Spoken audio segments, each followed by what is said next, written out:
Buybacks don't work in the way that people think they do. I think people think just if a company's making X amount of revenue and they direct X portion of those revenues to buying back the token or buying back the stock, then it'll definitely go up and will 100% go up. That's not necessarily true.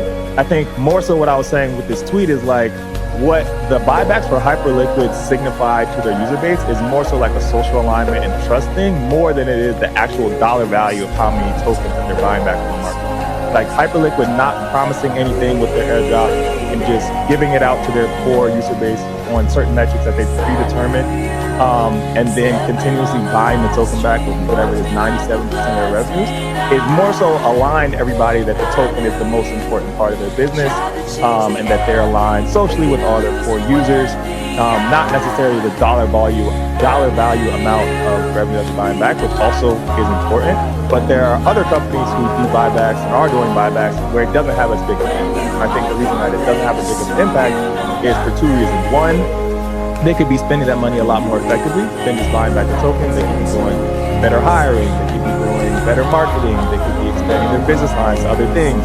And then I would say the second reason is that like they don't have as high of a trust score that something like Hyperliquid does. And I referenced Pump specifically in this because Pump promised that they were going to do an airdrop. They obviously have not done that airdrop, and their core user base kind of feels like they were slighted in that they weren't rewarded for helping the platform make $1 billion in revenue and then do $1 billion ICO. And if the platform users is not aligned with the company, it's obviously a lot difficult for people to be bullish on the token. So that's essentially what I was saying. It was like this trust score, like trust value, is more so what the buybacks are signifying rather than just like the dollar volume amount. I think another thing that people were referencing in the post, which I also kind of mentioned a bit, is like how durable the revenues are of whatever business is.